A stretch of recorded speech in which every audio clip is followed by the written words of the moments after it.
আজকে ভিডিওটিতে আলোচনা করব মা কালীর আশীর্বাদে আপনারা যেই উইশগুলো চেয়েছিলেন যে পূরণ হোক বা তার জন্য যে ম্যানিফেস্ট করেছিলেন, তো সেই উইশগুলো আপনার পূরণ হবে কি না আজকে দেখে নেব।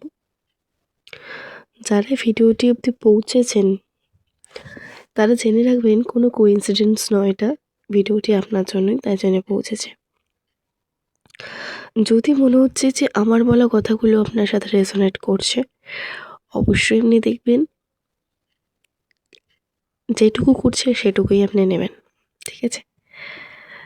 তো যারা মা কালীর ভক্ত তাদের কাছে কিন্তু অবশ্যই ভিডিওটি পৌঁছাবে।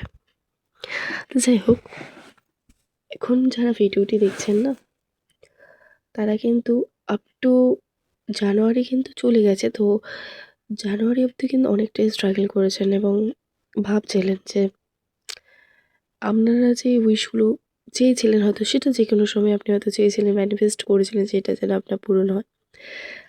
খুব শীঘ্রই না সেটা আপনার কাছে ছুটে আসছে। খুব শীঘ্রই সেটার ছুটে আসছে, কারণ আপনি যে মায়ের কাছে আপনি অনেক অনেকটাই কেঁদেছেন, নিজের সমস্যার কথা বলেছেন। তো মা কালী কিন্তু আপনাদেরকে আশীর্বাদ দিয়ে দিয়েছে এবং আপনাদের কিন্তু যে আপনারা যে এত কষ্ট করেছেন, স্ট্রাগল করেছেন, সেটা কিন্তু এবার সাফল্য পাবেন, ঠিক আছে? যে কোনো ক্ষেত্রেই হতে পারে, আপনারা স্ট্রাগল করছেন, হতে পারে নতুন বাড়ি, ঘর, ফ্ল্যাট আপনার কেনার ইচ্ছে, সেটা বিভিন্নভাবে আটকে আছে।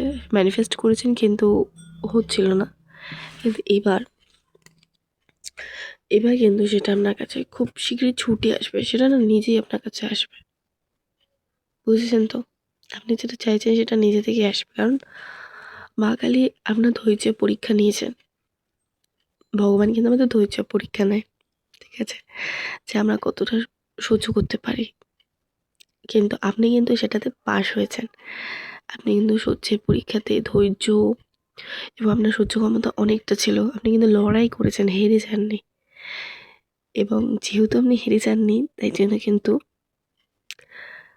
আপনি একটা আলো দেখতে পাবেন, হঠাৎ একটা আলো দেখতে পাবেন। এই যে অন্ধকারের মধ্যে দিয়ে আপনি যাচ্ছিলেন, এবার কিন্তু আপনি একটা আলো দেখতে পাবেন। এটা এমন আলো যার মধ্যে দিয়ে যখন আপনি যাবেন না, আপনি কল্পনা করতে পারবেন না। মানে আপনি যেটা ভেবেছিলেন তার চেয়ে দ্বিগুণ আপনি পাবেন, ঠিক আছে? তো আপনার সময়টা কিন্তু খুবই ভালো আসতে চলেছে। ভিডিওটা আপনার কাছে পৌঁছেছে মানে ধরেই নেবেন, আপনি যে শুনছেন, আপনার কিন্তু সময়টা খুব ভালো আসতে চলেছে।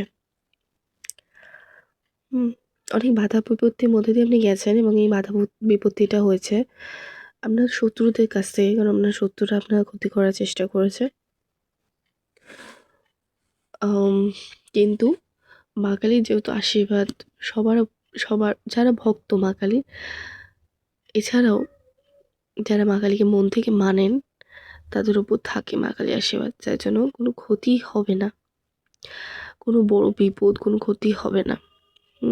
কিন্তু তারা কিন্তু মানে ধরুন, কী বলবো, কোনোভাবে এটা ছোটোখাটো ক্ষতি করার চেষ্টা কিন্তু করতে থাকে, ঠিক আছে? যারা শত্রু হয়। তো এরপর কিন্তু সেই যে ব্লকেজেসগুলো ছিল সেগুলো কিন্তু কেটে যাবে। হুম তো আপনার কিন্তু খুব সময়টা ভালো আসছে। পরিবারে যদি কেউ অসুস্থ থেকে থাকে, সেও কিন্তু খুব সুস্থ হয়ে যাবে। আপনি যদি মানে চেয়েছিলেন হয়তো কোনো অপরচুনিটি, কোনো জব বা কিছু, হুম তা সেটাও কিন্তু আপনার কাছে খুব জলদি আসতে চলেছে। পুরনো কোনো বন্ধু আপনার সাথে দেখা করতে আসতে পারে মেবি। হুম কেউ এটাও উইশ করেছিলেন যে সম্পর্কটা যেন, হ্যাঁ, মানে হচ্ছে কী বলুন তো, যদি ভেঙে গিয়ে থাকে আপনাদের কারোর সম্পর্ক, সেটা হয়তো জানুয়ারিতেই ভেঙেছে বা ডিসেম্বরে ভেঙেছিল, সেটা চেয়েছিলেন যাতে রিইউনিয়ন হয়, রিকানেক্ট করতে পারেন। তো সেটার চান্সও কিন্তু আছে একটা। তা মন থেকে মাকে ডাকুন, মাকে নিজের সমস্যার কথাটা অবশ্যই বলুন, মাকে প্রণাম করুন। মন থেকে ডাকলে কিন্তু মা অবশ্যই সাড়া দেয়। সো বিশ্বাসটা রাখুন, দেখবেন অবশ্যই আপনি কোনো না কোনো রাস্তা খুঁজে পাবেন। মা আপনাদের পথ দেখাবে। জয় মা কালী লিখে দিয়ে যাবেন।